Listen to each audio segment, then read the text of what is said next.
Bom, vamos lá, pessoal. Boa noite. Em primeiro lugar, eu quero dizer que é uma alegria muito grande poder estar aqui falando com cada um de vocês e agradecer aí a presença de cada um e um pelo esforço nesse momento para dedicar um pouquinho mais de momentos para que a gente possa crescer e se aperfeiçoar cada vez mais e mais, ok? Bom, antes da gente começar, eu queria muito dedicar esse shiur que a gente vai fazer pela Refuah Shlema, em primeiro lugar, de Ariel Ben Lorena. Amanhã passará por uma cirurgia, que Bezrat Hashem, Deus mande para ele Refuah Shlema, Betor Shear Cholei Israel, assim como todos os enfermos de Am Israel.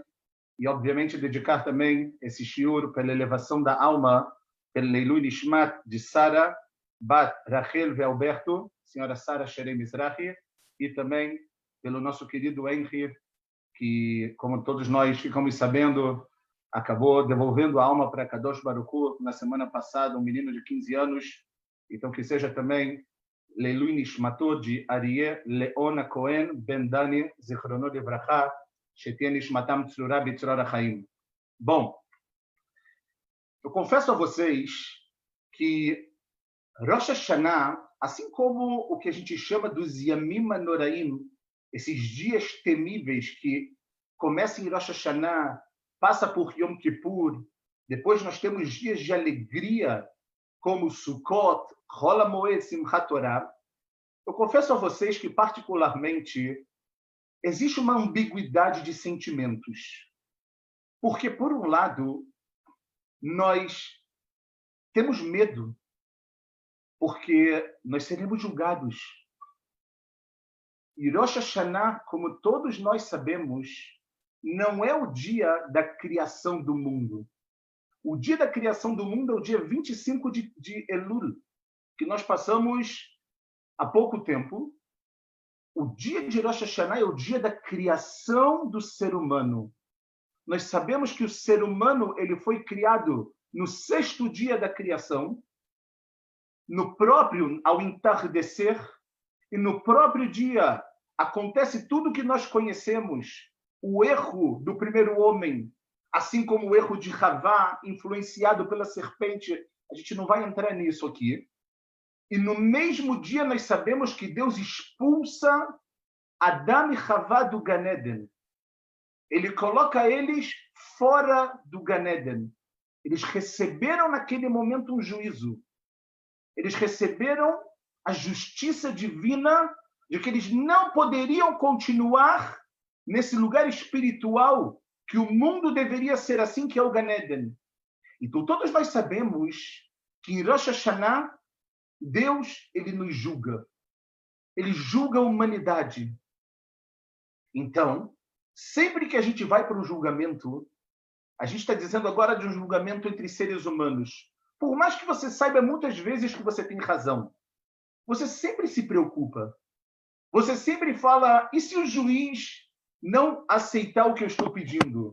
E se o juiz realmente ele não, absolutamente não quiser que eu saia meritório desse momento? O que vai acontecer? O que será de mim? Agora a gente pode imaginar como nós temos que nos sentir quando a gente está em Rosh Hashanah. Por outro lado, que nós sabemos que a Hashem está julgando a gente, e entre a gente, quem aqui consegue se garantir e falar, fui bem? Estou no lado certo da balança. É muito difícil. Então, Rosh Hashanah tem um lado de medo.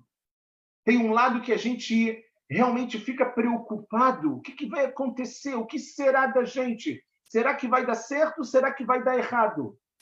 Por outro lado, a gente nunca pode esquecer que, diferente de um julgamento normal, quem julga a gente é Avinu e também é Malkeinu. É o nosso Pai, antes de mais nada, que o nosso Pai está sempre olhando para a gente com piedade, pronto para desculpar, pronto para olhar para a gente e falar, olha, você fez muita coisa que não foi muito legal, mas eu sou teu pai, eu não vou te abandonar.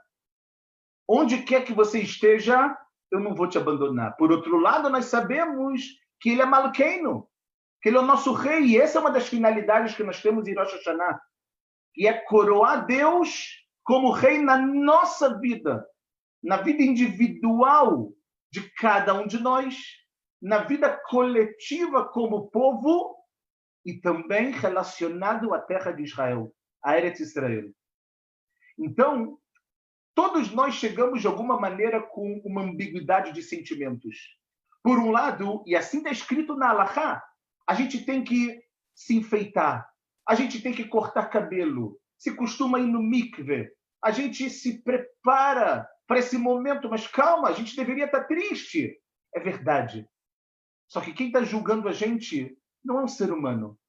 Quem está julgando a gente é Hashem. E isso, por si só, tem que trazer para a gente uma esperança. Tem que trazer para a gente uma ideia de que vai dar certo. Só que, para dar certo, a gente precisa também o quê? Fazer por onde?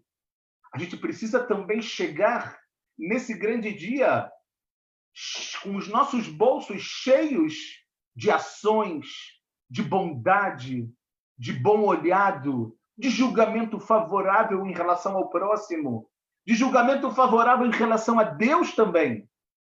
Isso tudo pode mudar o que nós vamos ter nesse próximo ano e qual vai ser o decreto que cada um de nós irá receber nesse dia. Então, por outro lado, como eu falei, apesar dessa ambiguidade, é muito interessante, porque sempre que chegam nessas grandes festas, nós muitas vezes, e eu me incluo nisso, a gente pensa, olha, já escutei de tudo que eu podia escutar sobre Rosh Hashanah, o que mais eu posso ter como novidade? Eu já sei do toque do shofar, eu já sei do costume de comer algumas comidas especiais para ter um bom ano, eu já sei que eu tenho que desejar Shana Tová para o próximo, eu já sei que eu vou ficar muito tempo na sinagoga esse ano, um pouco menos por causa do corona, a gente não vai entrar em todos esses detalhes. Então a gente, de alguma maneira, parece que sabe tudo, e é normal a pessoa pensar isso.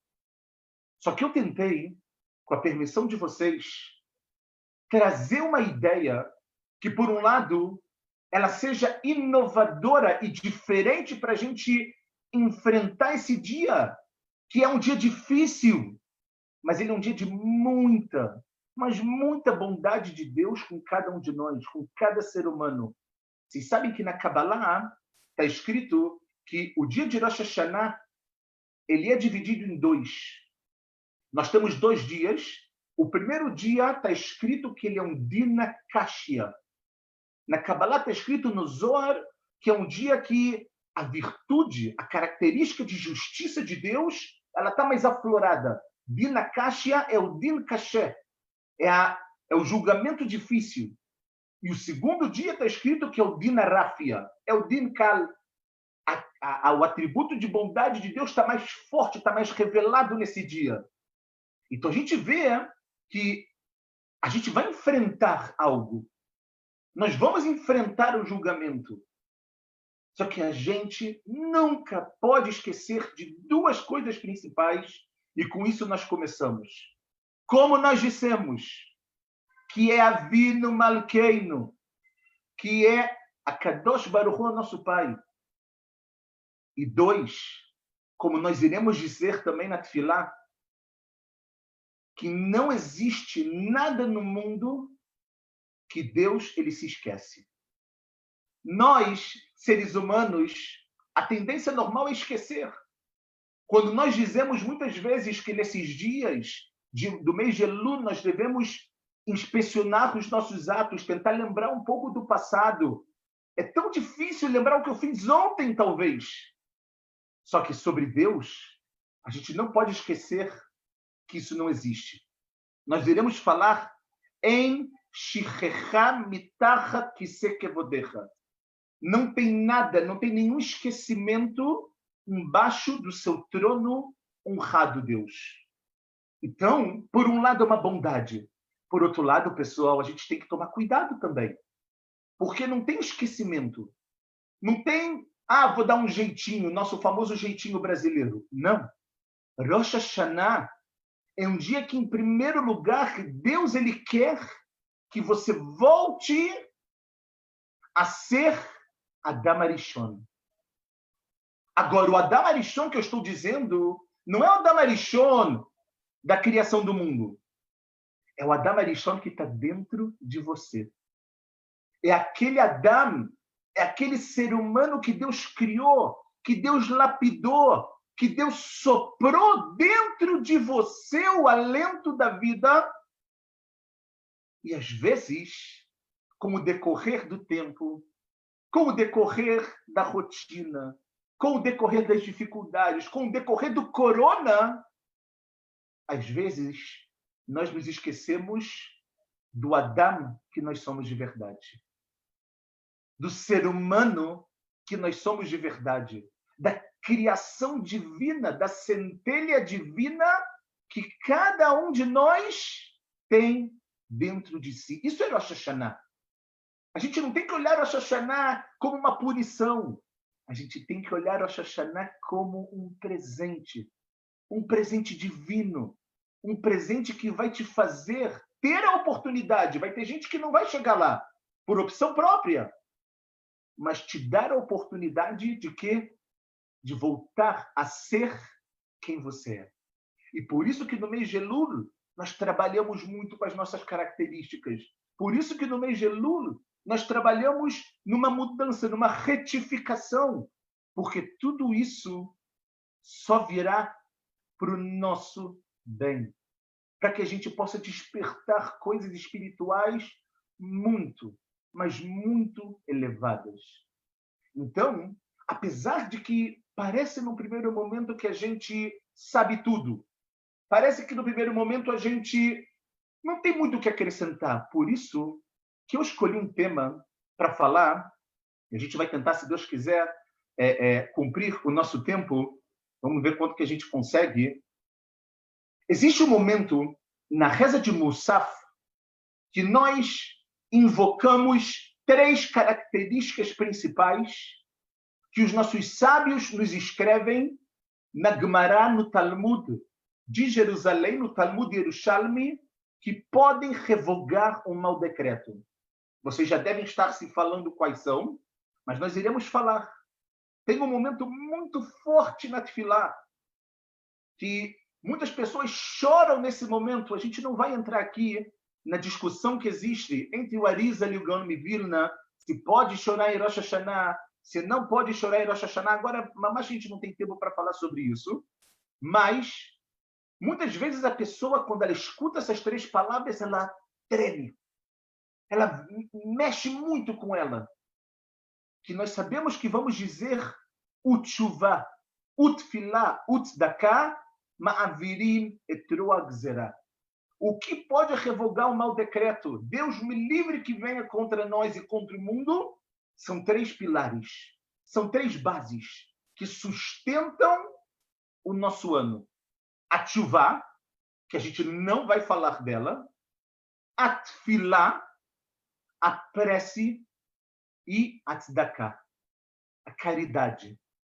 A Tzedakah, quando a gente fala, não é apenas, tem muito a ver com o nosso dinheiro, mas existem outros tipos de maneiras de dar Tzedakah. Você pode dar Tzedakah do seu tempo, você pode dar Tzedakah de muitas formas, fazendo bondade com pessoas. Só que eu quero agora tentar me focar em uma ideia linda, linda que eu ouvi do Rav Nebenzahl, o famoso Rav Nebenzahl, que é o rabino-chefe da Cidade Velha, que foi aluno de ninguém mais, ninguém menos do que o Rav Dessler, Zatzal. Eu quero tentar trabalhar com vocês uma ideia sobre o assunto de Tefilá. Por quê?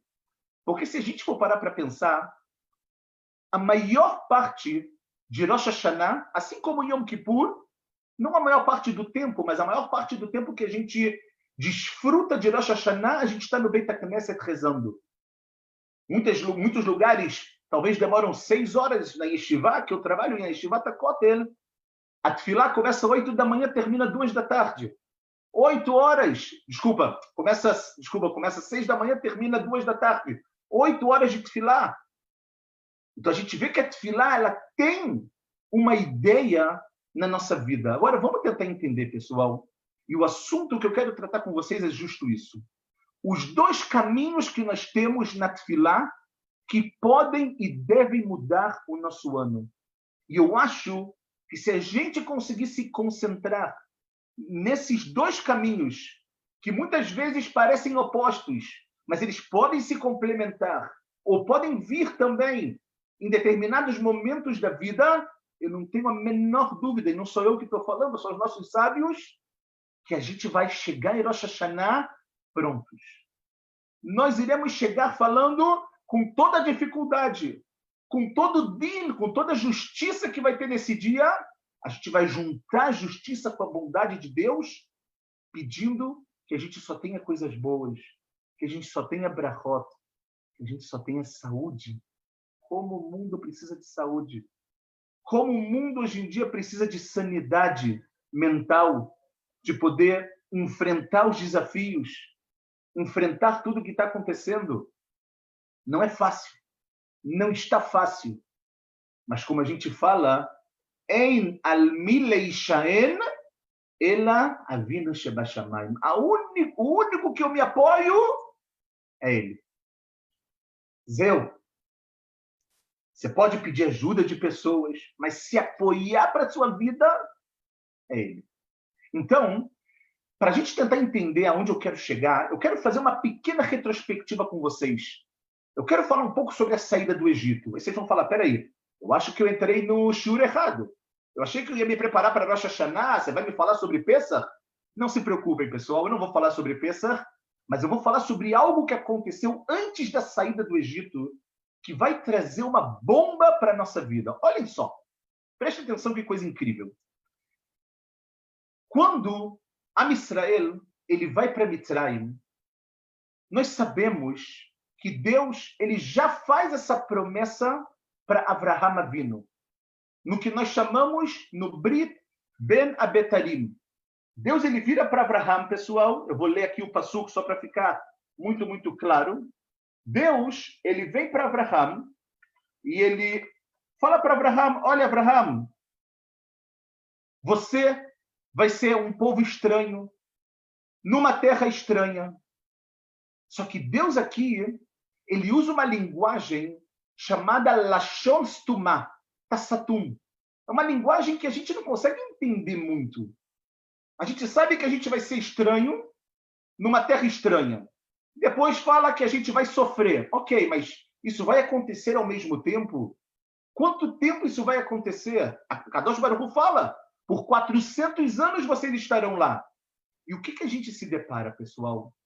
A gente se depara com algo em Sefer Shemot, depois que Yaakov Avinu vai para o Egito, depois que ele institui as famílias, as 70 almas descem para o Egito, eles ficam lá, todo o início do Sefer Shemot, chega um momento que Am Israel não aguenta mais. Chega um momento que Am Israel faz algo que se chama em hebraico, eles Soakim Lashem. Eles gritam, eles clamam a Deus. Olhem só como a Torá escreve que esse momento histórico na nossa vida aconteceu. Ou seja, eles gritaram e algo incrível aconteceu. Olhem só o que está escrito na nossa Torá. Está escrito o seguinte: Vayehi bayamim arabim haem, foram nesses dias. Vayamot melech Mitzrayim, e aquele parou, morreu. Vayanchu bnei Israel min avodah, vaizaku. Eles não aguentavam, eles estavam destroçados do trabalho.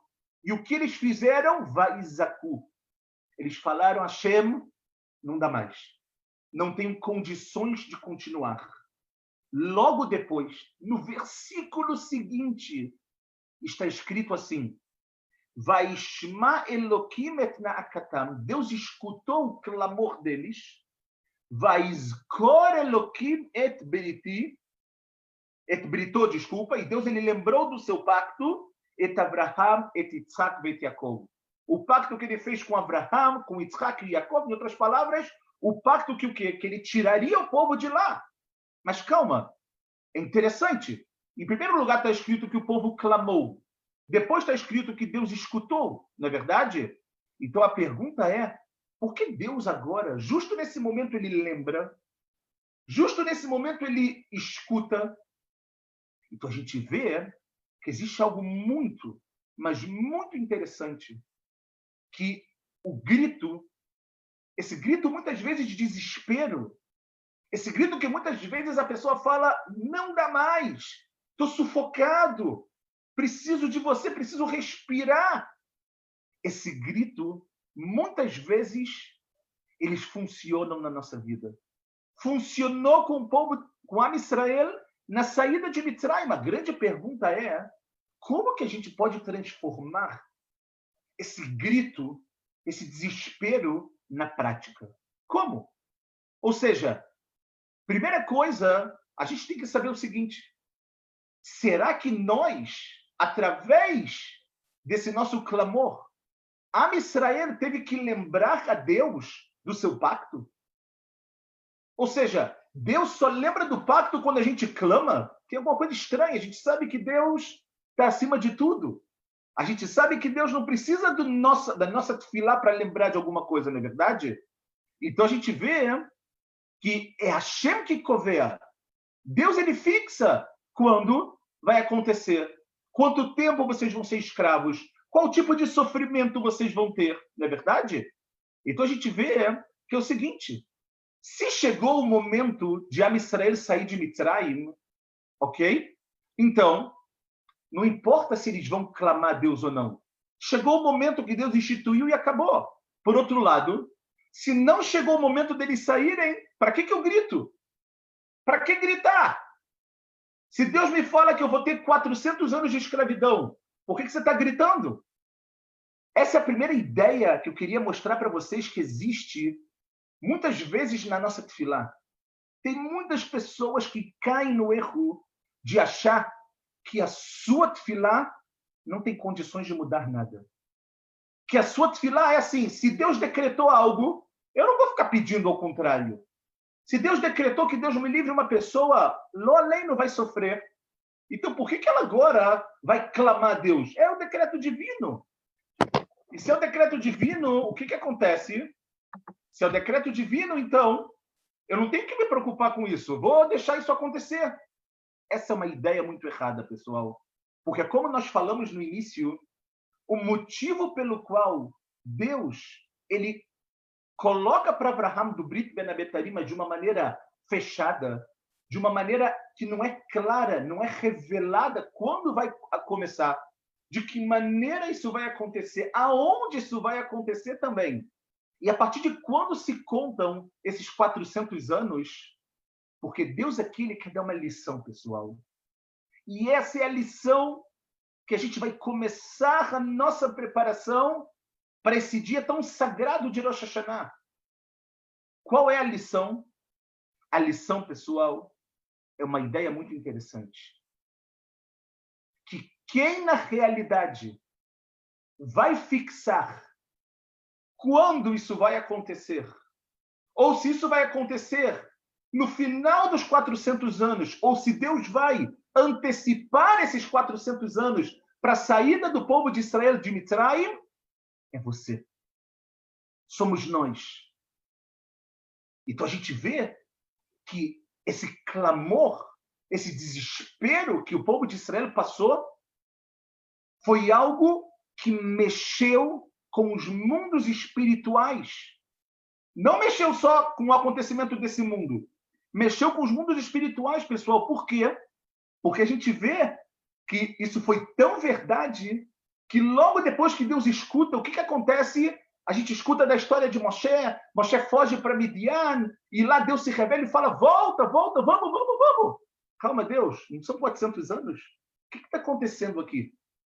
Essa ideia, pessoal, só para vocês entenderem como ela é importante, ela é tão forte que Bnei Efraim, da tribo de Efraim, só para vocês verem como a gente tem que tomar muito cuidado com isso. No livro de Divrei Hayamim, que a gente traduz em português como Crônicas, eles contam que Bnei Efraim, eles pegaram e falaram, olha, vamos ver quando que isso vai acabar. Vamos ver quando que os 400 anos eles vão acabar. E o que eles fazem? Eles pegam do momento que Deus ele fixou o pacto com Abraão e eles contam 400 anos daqui. E o que acontece? Conta que eles vão e eles falam, olha, eu fixei dessa forma, eu vou levantar e vou sair de Mitzrayim. Está escrito no Divrei Hayamim, muito pouca gente conhece isso, que eles, Bnei Efraim, saíram de Mitzrayim 30 anos antes para vir para Eretz Israel. Vocês sabem qual foi a consequência? A consequência foi que as pessoas chamadas Anshei Gat, que moravam aqui em Israel, eles foram golpeados por essas pessoas e eles não conseguiram viver na Eretz Israel. Por quê? Porque eles não eram, naquele momento, propícios para poder entender que tinha chegado o momento. Eles fizeram a conta de acordo com eles. Só que faltava ainda o plano divino. Faltava ainda quando que a gente vai estar propício, quando que a gente vai entender o nosso poder para conseguir que Deus ele fale, chega desse sofrimento. Vocês agora clamaram, agora eu escutei, agora eu lembrei. Por quê? Porque através disso que vocês despertaram o mundo aqui embaixo, eu também vou despertar o mundo aqui em cima. E isso é algo incrível, só para a gente fazer um pequeno parênteses, que acontece também em Rosh Hashanah. Todos nós sabemos, não só em Rosh Hashanah, mas nesses 40 dias do início de Elul até Yom Kippur, todos nós sabemos que o famoso costume dos Sfaradim de começar as Slichot, o pedido de perdão, ele vem no início do mês de Elul até Yom Kippur, 40 dias. Em lembrança o quê? Em lembrança que Moshe foi tentar pela última vez o perdão de Deus pelo pecado do povo do bezerro de ouro. Qual é a consequência em Yom Kippur? Em Yom Kippur, a gente não só recebe o perdão, como Moshe desce também com as Luchot Ashniim, com as segundas tábuas. Aquela primeira tábua que Moshe Rabbeinu quebrou, quando ele viu o povo fazendo o bezerro de ouro, foi uma tábua que quem fez? Somente Deus. Não que seja pouco. A espiritualidade daquele momento foi tão grande, mas não teve nenhuma participação humana. A Torá que a gente recebe, as tábuas que a gente recebe em Yom Kippur, não são apenas tábuas que elas vêm com amor, porque Deus ele desculpou cada um de nós. Mas elas são tábuas que elas vão ficar para a eternidade. São essas luchot, são essas tábuas que depois ficam dentro da Arca Sagrada, no Mishkan, no tabernáculo, que depois ficam no primeiro templo, no segundo templo, e depois, infelizmente, elas são roubadas. Mas a gente vê que para essas segundas tábuas serem verdadeiras, para que essas segundas tábuas pudessem ser contínuas na vida, o que precisou? Precisou do movimento de Moshe. Precisou do despertar desse mundo para que Hashem pudesse também despertar lá em cima. Não significa que Deus ele não possa despertar sozinho, mas significa que nós precisamos fazer a nossa parte também. Bnei Efraim, como nós dissemos, o que aconteceu com eles? Eles não se ligaram nisso. Eles não perceberam que a gente faz as contas, mas a decisão é dele. Nós falamos todos os dias isso na reza de manhã, antes do Ashrei. Rabot Marshavot Belevish. O ser humano pensa, planeja e faz contas, mas no final das contas, Va'atzat Hashem Takum. No final das contas, o que vai vir para o mundo é a vontade de Hashem.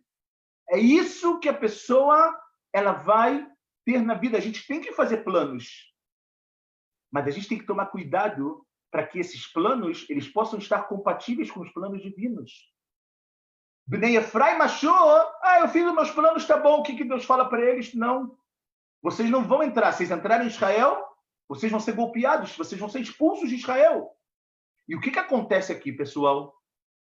A gente vê aqui uma ideia muito interessante. Uma outra ideia muito forte que existe também sobre esse momento, muitos Na Torá, na Gemara, na verdade, está escrito que um dos sinais que Am Israel deveria escutar para saber quem seria o Goel, quem seria o Redentor, era uma pessoa que falasse duas palavras. Pakod, pakadeti. Ou seja, eu vou resgatar, eu vou redimir vocês. Ok? Então a gente vê que até o momento que alguém chegasse e falasse isso, Am Israel não acreditaria em ninguém. Ok? E a gente vê que os 400 anos, pessoal, o motivo pelo qual Hashem não revela para Abraham quando começa e quando termina, porque quem vai fixar a data de quando vai terminar somos nós. Está na nossa mão. Tudo depende de Am Israel e da sua tefilá. Tudo depende da sua boca. Tudo depende no quanto você acredita que você pode e que você é grande e que as coisas vão dar certo sem dúvida alguma. Ou seja, pelo mérito do clamor de Am Israel para Kadosh Baruch Hu, o que Deus ele fez? Ele trocou o momento pelo qual ele fez o cálculo de quando iria começar. No início, Deus programou que do nascimento de Yaakov, ele contaria 400 anos e o povo judeu saía. Am Israel, você clamou? Você entendeu quem é você? Você entendeu que não tem ninguém para se apoiar a não ser Deus? O que Deus ele faz? Não tem problema. Eu vou computar agora esses 400 anos desde quando? Desde o nascimento de Yitzhak. Ou seja, antes do nascimento de Jacob, obviamente, e vocês vão sair antes do que eu, Deus, planejei.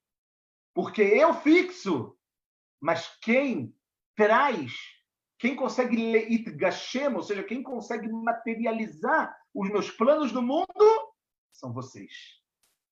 E aqui a gente vê, pessoal, algo espetacular. Algo espetacular que a pessoa tem que ter na sua vida, a ideia que as suas palavras, a sua tefilá, elas podem mudar o matzav, a situação do mundo, de uma maneira que Deus não tem problema nenhum de pegar esse tempo e colocar ele um pouco mais curto. Da mesma maneira que ele não tem problema de botar esse tempo um pouco mais para depois. E eu acho, quando eu tentei me internalizar um pouco nessa ideia, eu acho que a grande pergunta, que talvez seja a pergunta, não vou falar do século, mas a do ano é: Corona, até quando? Até quando a gente vai passar por isso? Até quando a gente vai ver mortes e mortes e doentes e doentes? Até quando? Todo mundo quer saber. Todo mundo quer pegar a máquina do tempo, conseguir colocar a cabecinha um pouquinho lá na frente e falar: deixa eu ver, deixa eu entender, até quando vai isso? Porque eu já estou aqui desesperado, não é verdade? É a pergunta do ano. É a pergunta do ano. E a gente tem que entender, pessoal, que essa resposta depende de você. Essa resposta depende da sua boca. Essa resposta depende do seu coração, depende da sua tefilá. Olhem só! Vocês acham que Am Israel estava numa boa situação quando eles clamaram a Deus? Está escrito que eles chegaram no 49º grau de impureza. Quando Moshe foi falar com eles, o que está escrito? Velo shamu et Moshe. Eles não escutaram a Moshe por quê? Mikotzer ruach, porque o espírito dele estava pesado, estava difícil, o me'avodah kashai, pelo trabalho pesado. A gente pode entender o trabalho pesado, o trabalho físico. Só que a Gemara aprende que trabalho pesado é que eles não queriam estar livres da avodah zará que eles faziam, da idolatria que eles faziam. Então, olha o nível que esse povo está. Por outro lado, quando eles clamam, quando eles entendem que não há nada, ninguém que possa mudar algo no mundo, mudar a minha vida, sem ser Deus, imediatamente Deus ele escuta e ele lembra. Ele lembra do pacto. E nós sabemos que uma das ideias em Rosh Hashanah é os Zichronot. as lembranças. Em Musaf nós iremos falar sobre as lembranças. Lembrar de quem nós somos, mas também para que Deus ele possa lembrar de onde a gente veio. Para que Deus possa, através da nossa tefilá, lembrar, trazer para o mundo brachot, trazer para o mundo alegrias, trazer para o mundo consolo com tantas notícias ruins que a gente está ouvindo, e só Ele pode consolar cada um de nós. Então a gente vê, pessoal, que a tefilá, ela tem a possibilidade de transformar, de mudar na prática a ordem natural do mundo de uma forma geral. Ok? Eu quero contar para vocês em 1 minuto algo que vocês vão conseguir entender. E aí a gente vai entrar nos 2 tipos das tefilot para a gente poder finalizar todo esse nosso pensamento. Um dos reis de Yehudá, é bom que a gente estude um pouco mais de história judaica, que é tão linda. Um dos reis de Yehudá que existiram, que ele foi... Eu não posso nem falar mal, porque se eu falar mal, eu vou estar elogiando ele. Ele foi péssimo. Se chamou Menashe. Ok? Menashe não filho de Yosef, Menashe bem depois. Menashe, só para vocês entenderem o que ele fez, está escrito que ele colocou uma estátua de idolatria no Eichal, no templo sagrado. Colocou uma estátua de idolatria no templo sagrado e era um rei de Yehudá. Está escrito, também em Divrei Yamim Bet, em Crônicas 2, está escrito que o rei de Ashur, os assírios, que estavam começando a tomar conta da terra de Israel, até depois a destruição do templo sagrado, ele proibiu Menashe de viver em Jerusalém. E o que ele fez? Falou, você vai para a Babilônia. Vai para Babel. Você está proibido de ficar aqui. Pessoal, Menashe, esse homem que eu falei, que colocou a idolatria, que fez Ra, Beinei Hashem, que fez muita coisa ruim aos olhos de Deus. Chega um momento que ele fala, ele faz uma tefilá. Até ele, de alguma maneira, entende que ele precisa fazer algo de diferente. E ele vira para Deus de uma forma, a gente fala em hebraico que é uma tefilá hatufá, é uma tefilá, desculpa a expressão, uma cara de pau que ele teve. Ele falou, Deus, não deixe isso acontecer. E ele falou, se você deixar isso acontecer, eu vou ter certeza que você não vale nada. Mas se você não deixar isso acontecer, vai ser bom. Aí você olha para essa tefilá e fala, calma. Não pode ser que Deus vai escutar isso. Se você não fizer... Você está 1 milhão de quilômetros de distância. Você colocou uma idolatria no templo sagrado. E você vem me falar que o quê? Que se a minha tefilá funcionar, legal, mas se ela não funcionar, eu vou ver que você não vale nada? Pessoal, pasmem. Deus aceita a tefilá desse homem. Deus aceita a tefilá de Menashe e faz ele voltar para Jerusalém. E aí a gente fala, para tudo, está tudo errado. Por quê? Porque nesse momento o Menashe entende de uma vez por todas que ele chegou no fundo do poço, que ele agora não tem nada, ele não vale nada. Ele não é mais o rei de Yehudá. Ele está exilado. E ele entende de uma vez por todas que só Kadosh Baruch Hu pode ajudar ele, e Hashem, no final das contas, ele ajuda.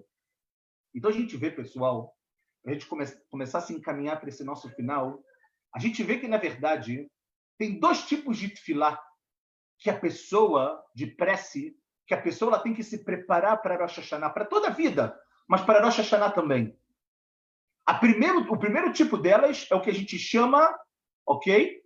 Que é uma tefilá que se chama Mitoch Romemut HaRuach, que a pessoa ela vai se preparar, a pessoa ela vai se elevar, que é justo esse trabalho que a gente está fazendo no mês de Elul.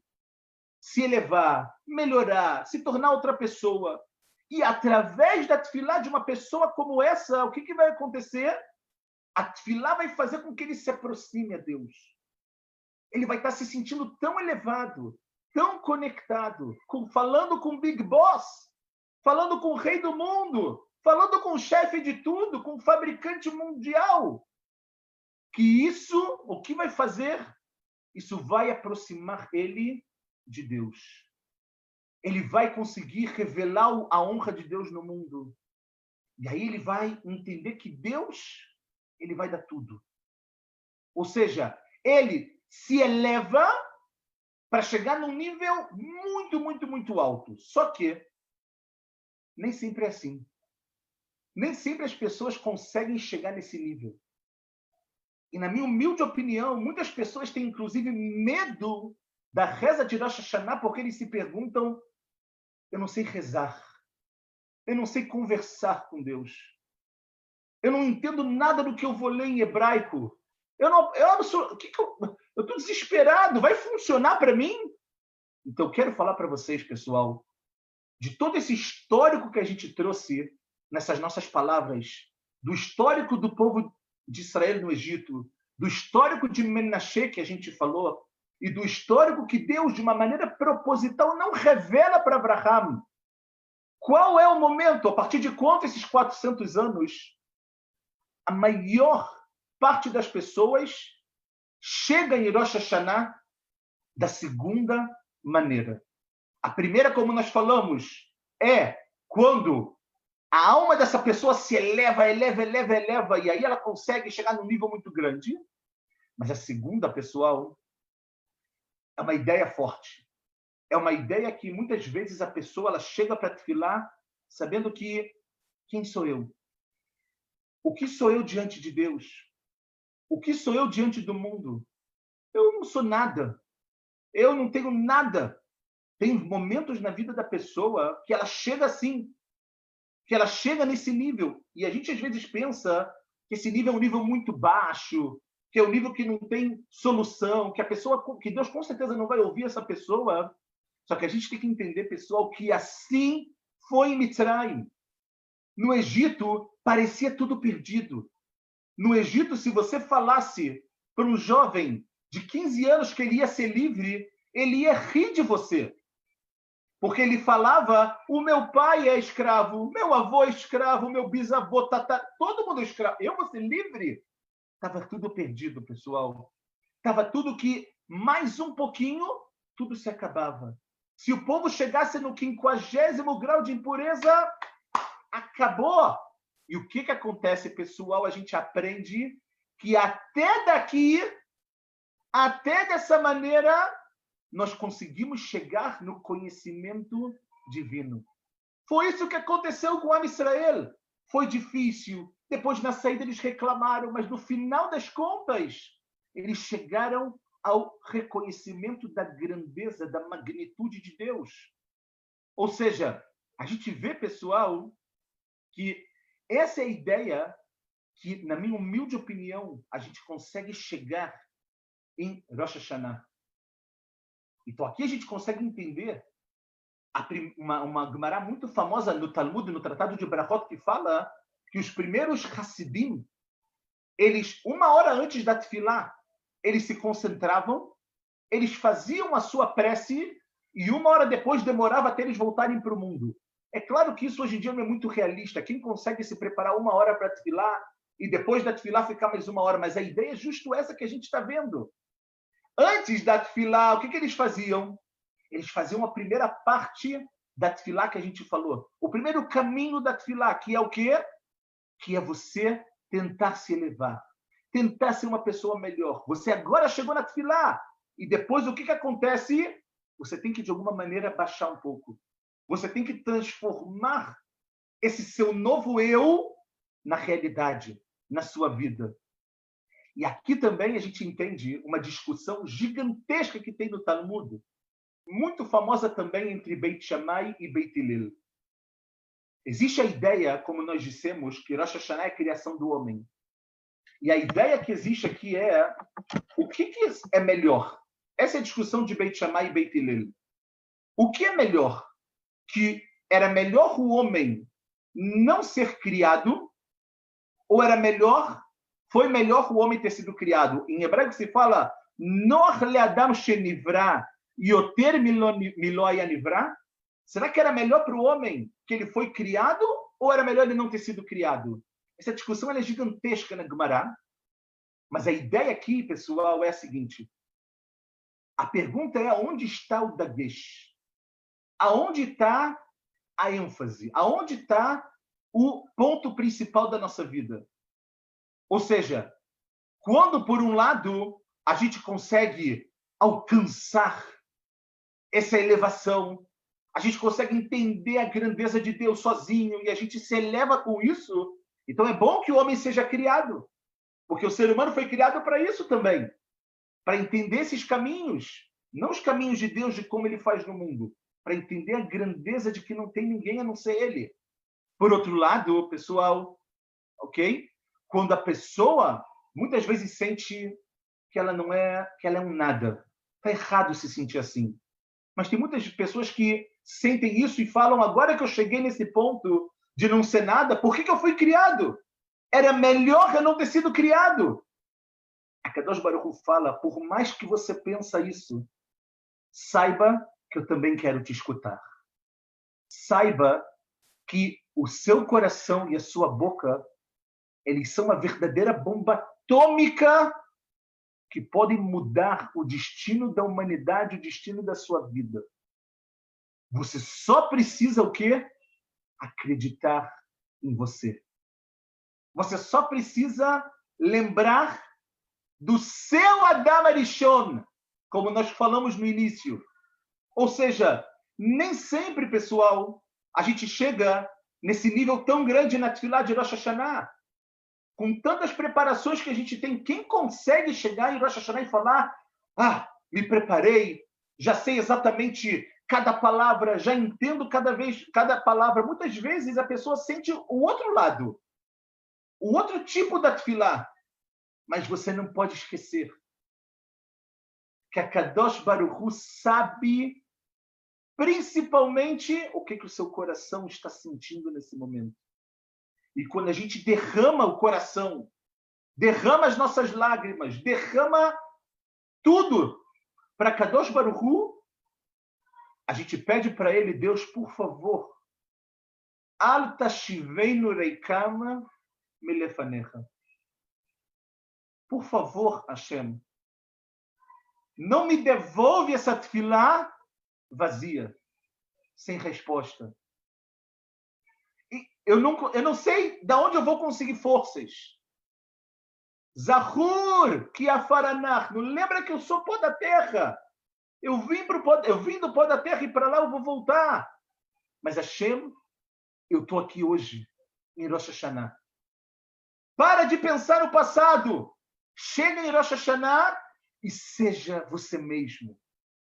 Permita a si mesmo essa nova descoberta. A descoberta de quem você é. E independente de como a gente vai chegar preparado para Tefilá, que, como nós dissemos, não só que tem possibilidade, pessoal. Eu garanto a vocês, não eu, Fábio, Chachamim garantem a gente que eles mudam qualquer decreto, qualquer coisa que parece natural, quando a gente entender que poder que a gente tem nas nossas mãos, mais precisamente no nosso coração e na nossa boca, a gente vai entender que, independente de como a gente chega, a gente tem a chance de acabar com qualquer decreto negativo para a nossa vida. Você quer se preparar para Rosh Hashanah de verdade? Você quer estar pronto para esse momento que a gente vai estar passando daqui a 3 dias? Então tenta, em primeiro lugar, se elevar. Tenta se transformar. Não se transformar de uma maneira técnica. Transformar aqui. Transformar o seu coração. Transformar sua vida de verdade. Mas mesmo se Deus me livre, a gente não consegue chegar dessa maneira em Rosh Hashanah, não chega cabisbaixo. Não! Rosh Hashanah é dia de amor. É verdade que nos mundos espirituais vai ter um anjo acusando a gente o tempo inteiro. Tudo isso é verdade. Mas a gente tem que entender, de uma vez por todas, que Enod Milvador. Não importa agora o seu nível. Não importa agora quanto você estudou nesse ano. Não importa agora se você cumpriu o Shabat de uma maneira correta ou errada agora. Claro que isso é importante, isso vai ser contado. Mas pega o dia de Rosh Hashanah, principalmente para descobrir, redescobrir qual é o ser humano que Deus criou para cada um de nós. Esse é o nosso trabalho. Essa é a ideia que a gente realmente tem que entender. Porque no momento que a gente vai ter o que a gente chama de itoreruta de tata, o despertar desse mundo, como nós falamos, isso vem através da tefilá, isso vem através do shofar. Quando nós sopramos o mesmo alento da vida que Deus soprou para a gente, quando Ele colocou a nossa alma, a gente vai soprar para Ele nesse momento. O shofar é só o sopro. Somente o sopro da vida, o que tem de mais sagrado e mais natural no mundo. Quando a gente fizer isso, então a Kadosh Baruch Hu, a gente vai conseguir despertar também todos os mundos espirituais para um ano de alegrias, para um ano que certeza vai ser bom, mas que a gente possa também sentir essa bondade de Deus com alegrias, com brachot, com bênçãos materiais e espirituais, e que a gente realmente, nesse momento, possa escrever a nossa história dentro do nosso povo, mas que também nesse dia Deus ele possa inscrever cada um de nós para a vida, uma vida de verdade, com significados, com alegria, mas que a gente nunca na vida esqueça que isso tudo, pessoal, está nas nossas mãos. Que a gente possa despertar de verdade e, com isso, invocar que Deus ele vai despertar para dar para a gente um Shana Tová Umetuká. Muito obrigado pela participação de todos e que a gente tenha somente boas notícias. Tudo de bom a todos.